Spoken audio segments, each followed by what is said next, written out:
Hi, എല്ലാവർക്കും spoken English ക്ലാസ്സിലേക്ക് സ്വാഗതം. ഈ ക്ലാസ്സിൽ നമ്മൾ കാണുന്നത് ഇംഗ്ലീഷിലൊരു പ്രത്യേക ഉപയോഗമാണ്. മലയാളത്തിൽ നമ്മൾ പറയുന്ന ഞാൻ എഴുതുകയാണ്, നമ്മൾ എഴുതുകയാണ്. അത് ഇംഗ്ലീഷിൽ എങ്ങനെയാണ് പറയുക? നമ്മൾ നേരത്തെ പഠിച്ചു. I am writing, we are writing എന്ന് പറയും. പക്ഷേ 2 മണിക്കൂറായി ഞാൻ എഴുതുകയാണ്, അല്ലെങ്കിൽ 2 മണിക്കൂറായി ഞങ്ങൾ എഴുതുകയാണ്. ഇത് ഇംഗ്ലീഷിൽ പറയുന്നത് പ്രത്യേക രീതിയിലാണ്. അതിനെയാണ് പ്രസന്റ് പെർഫെക്റ്റ് കണ്ടിന്യൂസ് ടെൻസ് എന്നൊക്കെ വിളിക്കുന്നത്. വലിയ പേരാണ്. ക്ലാസ്സിൽ പറയുന്നത് പോലെ നമ്മളിത് കാണാപ്പാടൊന്നും പഠിക്കേണ്ട കാര്യമില്ല. ഇതിന്റെ ഉപയോഗം നമ്മൾ കഴിഞ്ഞ ക്ലാസ്സിൽ കാണുകയുണ്ടായി. ഞങ്ങൾ 2 മണിക്കൂറായി എഴുതുകയാണ്. അത് ഇംഗ്ലീഷിൽ പറയേണ്ടത് V have been writing for 2 hours. ഞാൻ 2 മണിക്കൂറായി എഴുതുകയാണ്. I have been writing for 2 hours. കഴിഞ്ഞ ക്ലാസ്സിൽ നമ്മളത് കാണുകയുണ്ടായി. ഇത് ഉപയോഗിക്കുന്നത് മനസ്സിലാക്കുക. നേരത്തെ തുടങ്ങിയൊരു പ്രവൃത്തി തുടരുകയാണ്, കുറെ നേരമായിട്ട് തുടരുകയാണെങ്കിൽ ഈ ടെൻസ് അല്ലെങ്കിൽ ഈ രീതിയിലാണ് പറയേണ്ടത്. ഈ വാചകം ഉണ്ടാക്കുന്ന രീതി നമ്മൾ കാണുകയുണ്ടായി. സബ്ജക്ട് അതിന്റെ കൂടെ സിംഗുലർ ആണെങ്കിൽ ഹാസ് ബീൻ വയ്ക്കും, പ്ലൂറൽ ആണെങ്കിൽ ഹാവ് ബീൻ വയ്ക്കും. ഹാവ് ബീന്റെ ഉപയോഗമാണ് കഴിഞ്ഞ ക്ലാസ്സിൽ കണ്ടത്. അതിന്റെ കൂടെ ബേസ് ഫോം, ബേസ് ഫോമിന്റെ കൂടെ ING ചേർക്കും. ഇതിനെ ING ഫോം എന്നും വിളിക്കും. നേരത്തെ കണ്ടിട്ടുള്ളതാണ്. ഈ രീതിയിലാണ് വാചകം ഉണ്ടാക്കുന്നതെന്ന് കഴിഞ്ഞ ക്ലാസ്സിൽ കണ്ടു. I have been writing for 2 hours. I have been studying for 3 hours. ആ രീതിയിൽ നമ്മൾ വാചകങ്ങൾ കണ്ടു. ഇന്ന് കാണുന്നത് നമ്മൾ ക്വസ്റ്റ്യൻ വേർഡ്സ് ഉപയോഗിക്കുന്നതാണ്. Question words where, what, why, how, low, മറ്റു ക്വസ്റ്റ്യൻ വേർഡ്സും ഉണ്ട്. ഏതാനും ക്വസ്റ്റ്യൻ വേർഡ്സ് മാത്രം നമ്മൾ കാണുകയാണ്. ഏത് രീതിയിലാണ് ഈ വാചകം ഉണ്ടാക്കുക? നമുക്ക് ഇംഗ്ലീഷിലെ ക്വസ്റ്റ്യൻ ഉണ്ടാക്കുന്ന രീതി അറിയാം. വെർബിന്റെ ആദ്യത്തെ ഭാഗം കൊണ്ടൊന്ന് മുന്നിലിടും. ഇവിടെ വെർബ് ഏതാണ്? Have been writing. Have been writing, എഴുതുകയാണ്. മലയാളത്തിൽ ഒരു വാക്കാണ്, ഇംഗ്ലീഷിൽ 3 വാക്കുകളുണ്ട്. അതിൽ ആദ്യത്തെ വാക്കായ ഹാവ് കൊണ്ടൊന്ന് മുന്നിലിടുക. അതേ മുന്നിലായിട്ട് ക്വസ്റ്റ്യൻ വേർഡ്സ് വയ്ക്കും. ബീൻ അതിന് ശേഷമാണ് വയ്ക്കുക. അത് പ്രാക്ടീസ് ചെയ്താൽ ഈ രീതിയിൽ പറയാൻ പറ്റും. ഇവിടെ സമയത്തെ സൂചിപ്പിക്കുന്ന വാക്കുകൾ എഴുതിയിട്ടുണ്ട്. സിൻസ് മോർണിംഗ്, സിൻസ് മോർണിംഗ്, രാവിലെ മുതൽ. സിൻസിന്റെ അർത്ഥം നമ്മൾ കണ്ടതാണ്, രാവിലെ മുതൽ. സിൻസ് മോർണിംഗ്, രാവിലെ മുതൽ. ഈ വാചകത്തിന്റെ അർത്ഥം കുറെ കൂടി മനസ്സിലാക്കാൻ വേണ്ടിയാണ് അങ്ങനെ ഒരു വാക്കുകൾ എഴുതിയിരിക്കുന്നത്. നമുക്ക് ഈ വെച്ച് പ്രാക്ടീസ് ചെയ്യാം. Where have you been writing since morning? Where have you been writing since morning? രാവിലെ മുതൽ നീ എവിടെയാണ് എഴുതുന്നത്, അല്ലെങ്കിൽ എവിടെയാണ് എഴുതിക്കൊണ്ടിരിക്കുന്നത്? Where have you been writing since morning? Where have you been writing since morning? Where have you been writing since morning? have മാത്രമേ ഇവിടെ കൊണ്ടുവന്ന് വയ്ക്കുള്ളൂ, ബീൻ അപ്പുറം. Where have been you എന്ന് പറയുന്ന തെറ്റാണ്. Where have been you അല്ല, where have you been, been അപ്പുറം വരണം. ഓക്കെ, ഇത് പ്രാക്ടീസ് ചെയ്താലേ വരുള്ളൂ. Where have you been writing since morning? രാവിലെ മുതൽ എവിടെയാണ് നീ എഴുതിക്കൊണ്ടിരിക്കുന്നത്? What have you been writing since morning? What have you been writing since morning? എന്താണ് രാവിലെ മുതൽ നീ എഴുതുന്നത്, അല്ലെങ്കിൽ എന്താണ് രാവിലെ മുതൽ നീ എഴുതിക്കൊണ്ടിരിക്കുന്നത്? Why have you been writing since morning? Why have you been writing since morning? Why have you been writing since morning? രാവിലെ മുതൽ എന്തുകൊണ്ടാണ് നീ എഴുതുന്നത്, അല്ലെങ്കിൽ രാവിലെ മുതൽ എന്തുകൊണ്ടാണ് നീ എഴുതിക്കൊണ്ടിരിക്കുന്നത്? കാരണം ചോദിക്കാൻ. How long നമ്മൾ പ്രത്യേകം ശ്രദ്ധിക്കണം. സാധാരണ ഈ ടെൻസിൽ അല്ലെങ്കിൽ ഈ വാചകങ്ങളിൽ കൂടെ ഉപയോഗിക്കുന്ന വളരെ പ്രധാനപ്പെട്ട ഒരു ചോദ്യവാക്കാണ് how long. How long പല രീതിയിൽ തർജ്ജമ ചെയ്യുക. എത്ര നാളായി, എത്ര നേരമായി, എത്ര സമയമായി, ആ രീതിയിലൊക്കെ തർജ്ജമ ചെയ്യാം. How long ഉപയോഗിക്കുമ്പോൾ നമ്മൾ ഈ വാക്ക് ഒഴിവാക്കുക. ഓക്കെ, സിൻസ് മോർണിംഗ് എന്നുള്ളത് ഒഴിവാക്കുമ്പോൾ അർത്ഥം കുറെ കൂടി വ്യക്തമാകും. How long have you been writing? How long have you been writing? How long have you been writing? എത്ര നേരമായി നീ എഴുതിക്കൊണ്ടിരിക്കുന്നത്, അല്ലെ എത്ര നേരമായി, എത്ര സമയമായി നീ എഴുതുന്നത്? Okay, how long have you been writing? കുറെ നേരമായിട്ട് എഴുതുന്നുണ്ട്, അതാണ് ഉദ്ദേശിക്കുന്നത്. അവിടെ സിൻസ് മോർണിംഗ് എന്ന് പറഞ്ഞാൽ അർത്ഥം ശരിയാവില്ല. How long have you been writing? എത്ര നേരമായി നീ എഴുതുന്നത്? How long have you been waiting? How long have you been waiting? എത്ര നേരമായി അല്ലെങ്കിൽ എത്ര സമയമായി നീ കാത്തിരിക്കുന്നത്? How long have you been studying? എത്ര സമയമായി നീ പഠിക്കുന്നത്? How long have you been working, എത്ര നാളായി നീ ജോലി ചെയ്യുന്നത്, അല്ലെ എത്ര സമയമായി നീ ജോലി ചെയ്യുന്നത്, എന്തോരം സമയമായി നീ ജോലി ചെയ്യുന്നത്. ആ രീതിയിലാണ് ഹൗ ലോങ് വെച്ച് ചോദിക്കുമ്പോൾ കിട്ടുന്നത്. പ്രാക്ടീസ് ചെയ്ത എളുപ്പം. How long have you been playing, how long have you been playing, എത്ര നേരമായി നീ കളിക്കുന്നത്, അല്ലെങ്കിൽ എന്തോരം സമയമായി നീ കളിക്കുന്നത്. ആ രീതിയിൽ നമ്മൾ ചോദിക്കുക. ഹൗ ലോങ് ഒത്തിരി ഉപയോഗിക്കുന്നതാണ്. ഹൗ ലോങ് ഉപയോഗിക്കുമ്പോൾ ഈ സമയത്തെ സൂചിപ്പിക്കുന്ന വാക്കുകളൊന്നും ഉപയോഗിക്കില്ല. ഓക്കെ, നമുക്ക് യുവിലേക്ക് തിരിച്ചു പോകാം. Where have you been waiting since morning, where have you been waiting since morning, where have you been waiting since morning, രാവിലെ മുതൽ എവിടെയാണ് നീ കാത്തിരിക്കുന്നത്. Where have you been studying since morning, where have you been studying since morning, എവിടെയാണ് രാവിലെ മുതൽ നീ പഠിക്കുന്നത്. Where have you been working since morning, where have you been working since morning, എവിടെയാണ് നീ രാവിലെ മുതൽ ജോലി ചെയ്യുന്നത്. Where have you been playing since morning, where have you been playing since morning, രാവിലെ മുതൽ എവിടെയാണ് നീ കളിക്കുന്നത്.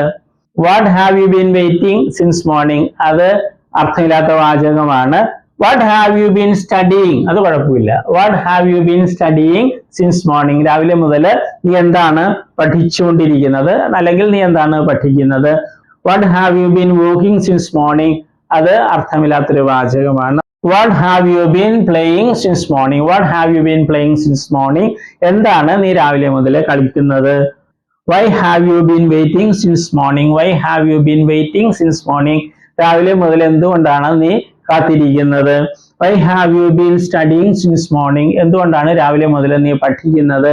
Y have you been working since morning, എന്തുകൊണ്ടാണ് രാവിലെ മുതൽ നീ ജോലി ചെയ്യുന്നത്. Y have you been playing since morning, എന്തുകൊണ്ടാണ് രാവിലെ മുതൽ നീ കളിക്കുന്നത്. ഇതുപോലെ ദൈവം വെച്ച് പ്രാക്ടീസ് ചെയ്യുക. ഈ ക്ലാസ്സുകളിൽ നമ്മൾ കാണുന്നത് ഇംഗ്ലീഷിലെ ഒരു പ്രത്യേക ഉപയോഗമാണ്. അതിനെ പ്രസന്റ് പെർഫെക്റ്റ് കണ്ടിന്യൂസ് ടെൻസ് എന്നൊക്കെ പറയും. സാധാരണ നമ്മൾ 4 ടൈപ്പ് വാചകങ്ങളാണ് കാണാറുള്ളത്. കഴിഞ്ഞ ക്ലാസ്സിൽ നമ്മൾ ഒരെണ്ണം കണ്ടു, I have been writing for 2 hours. അതിന്റെ ക്വസ്റ്റ്യൻ ഒന്നും നമ്മൾ കാണുന്നില്ല, നെഗറ്റീവ് ക്വസ്റ്റ്യൻ ഒന്നും കാണുന്നില്ല.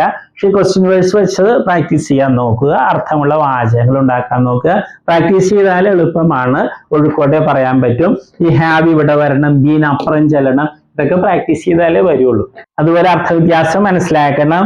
V are writing, we have been writing തമ്മിലുള്ള അർത്ഥവ്യത്യാസം മനസ്സിലാക്കിയ എളുപ്പമാണ്. എല്ലാ ക്ലാസ്സിലും പറയുന്ന പോലെ പ്രാക്ടീസ് ചെയ്യുക.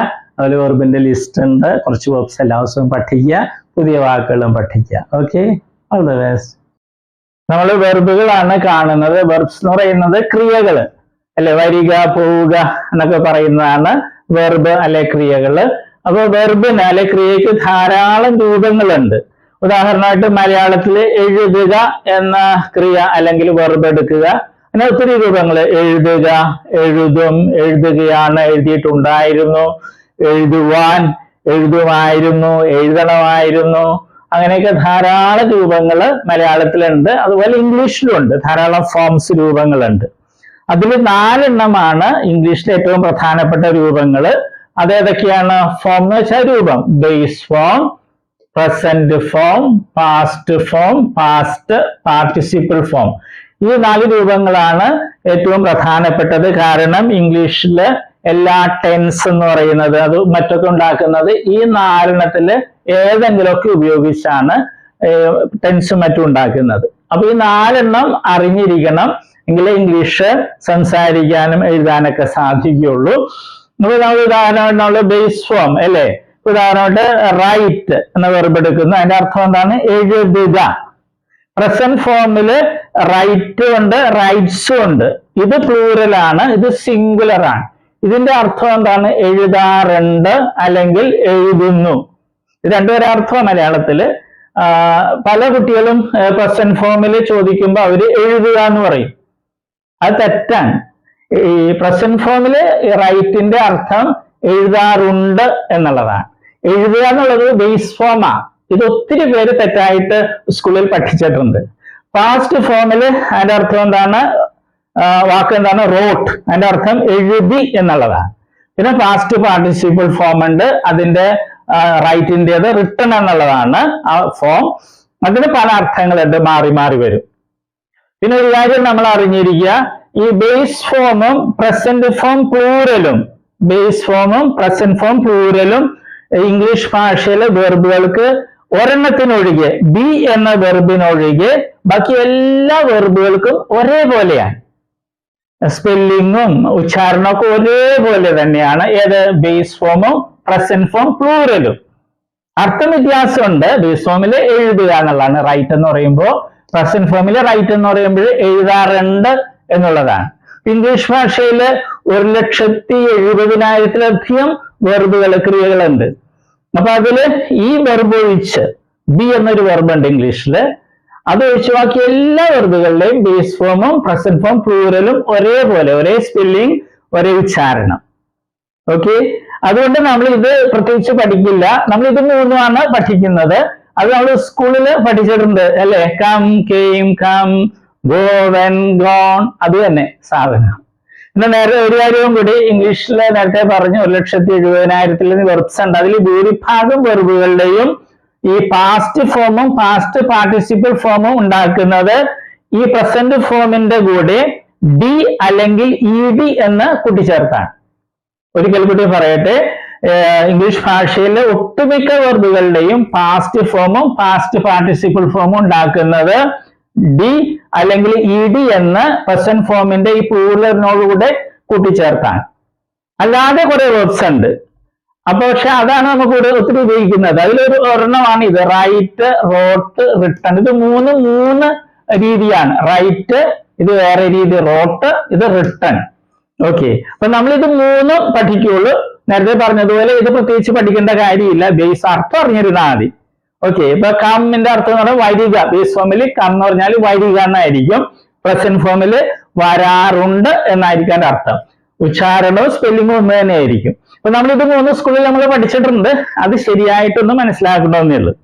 നമ്മളൊരു 16 ലിസ്റ്റ് വെർബുകൾ ഉണ്ടാക്കിയിട്ടുണ്ട്. ഏറ്റവും കൂടുതൽ ഉപയോഗിക്കുന്ന വെർബ്സ് ആണ്. ഡി, ഇടിയും ചേർത്തതും ഉണ്ട്. പിന്നെ ഈ പ്രത്യേകതയുള്ള വെർബ്സും ഉണ്ട്. അത് നമ്മൾ പഠിക്കണം. ഇത് നമ്മൾ കാണുന്നത് വെർബുകളുടെ ലിസ്റ്റിലെ 14ാമത്തെ ലിസ്റ്റ് ആണ്. വെർബുകളുടെ ധാരാളം ഫോംസിൽ 4 ഫോംസ് ആണ് ഏറ്റവും പ്രധാനപ്പെട്ടത്. Base form, present form, past form, past participle form. കാരണം ഇത് ഉപയോഗിച്ചാണ് ഇംഗ്ലീഷിൽ എല്ലാ ടെൻസുകളും മറ്റും ഉണ്ടാക്കുന്നത്. അതുകൊണ്ട് ഇവ അറിയാതെ ഇംഗ്ലീഷ് നന്നായിട്ട് സംസാരിക്കാനോ എഴുതാനോ സാധിക്കില്ല. പിന്നെ മറ്റൊന്നുള്ളത്, നമ്മൾ ബേസ് ഫോം പ്രത്യേകിച്ച് പഠിക്കില്ല. കാരണം ബേസ് ഫോമും പ്രസന്റ് ഫോം പ്ലൂറലും സ്പെല്ലിങ്ങിലും ഉച്ചാരണത്തിലും ഒരുപോലെ തന്നെയാണ്. പക്ഷെ അർത്ഥം വ്യത്യാസമുണ്ട്. പിന്നെ മറ്റൊന്ന്, പ്രസന്റ് ഫോമിന് പ്ലൂറലും ഉണ്ട്, സിംഗുലറും ഉണ്ട്. സാധാരണ എസ്ഒ, ഇഎസ്ഒ, ഐഎസ്ഒ ഒക്കെ കൂട്ടിച്ചേർത്താണ് സിംഗുലർ ഉണ്ടാക്കുന്നത്. അത് പ്രത്യേകം ശ്രദ്ധിക്കുക. അപ്പൊ നമുക്ക് തുടങ്ങാം. Do, did, done, fall, fell, fallen, forget, forgot, forgotten, give, gave, given, forgive, forgave, forgiven, go, went, gone, hide, hid, hidden. ഈ വെർബുകളുടെ പ്രത്യേകത എന്താണ്? ഈ 7 വെർബുകളും മൂന്ന് രീതിയിലാണ്. പ്രസന്റ് ഫോമിൽ നിന്ന് വ്യത്യാസമാണ് പാസ്റ്റ് ഫോം, പാസ്റ്റ് ഫോമിൽ നിന്ന് വ്യത്യാസമാണ് പാസ്റ്റ് പാർട്ടിസിപ്പിൾ ഫോം. ഇതിനുള്ള വെർബുകളൊക്കെ നമ്മൾ പ്രസന്റ് ഫോം പ്ലൂറലിന്റെ കൂടെ ഡി എന്നോ ഇ ഡി എന്നോ കൂട്ടിച്ചേർത്താണ് പാസ്റ്റ് ഫോമും പാസ്റ്റ് പാർട്ടിസിപ്പിൾ ഫോമും ഉണ്ടാക്കുന്നത്. നമുക്ക് തുടങ്ങാം.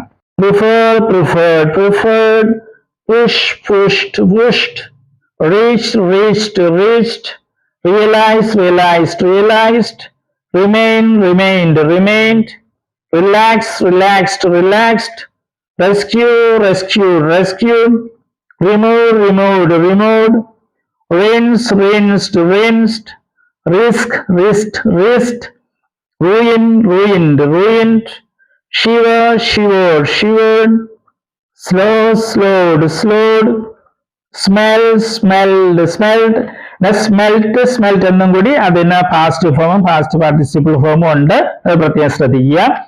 Stir, stirred, stirred, train, trained, trained, trust, trusted, trusted, twist, twisted, twisted, whip, whipped, whipped, yawn, yawned, yawned, yell, yelled, yelled, support, supported, supported. അപ്പൊ ഈ വെർബുകളൊക്കെ ഇംഗ്ലീഷിൽ ഏറ്റവും കൂടുതൽ ഉപയോഗിക്കുന്ന വെർബുകളുടെ ലിസ്റ്റിൽ പെട്ടതാണ്. അതുകൊണ്ട് ഇവയെല്ലാം പഠിക്കുക. പിന്നെ പ്രത്യേകം ശ്രദ്ധിക്കണം, ചില വെർബുകൾ പ്രസന്റ് ഫോമിൽ സിംഗുലർ എഴുതുമ്പോൾ IES എന്നോ അല്ലെങ്കിൽ ES എന്നോ ഒക്കെ ആയിരിക്കാം. അത് പ്രത്യേകം ശ്രദ്ധിക്കണം. ഉദാഹരണം ഡു, ഡസ് അല്ലെ, ES ചേർത്താണ് സിംഗുലർ ഉണ്ടാക്കുന്നത്. ചില വെർബുകളുടെ പാസ്റ്റ് പാർട്ടിസിപ്പിളിലൊക്കെ അക്ഷരങ്ങൾ ഇരട്ടിക്കുന്നുണ്ടാകും. അതും പ്രത്യേകം ശ്രദ്ധിക്കുക. എഴുതുന്നത് കറക്റ്റ് ആയിട്ട് എഴുതാൻ വേണ്ടിയാണ്. ഓക്കെ.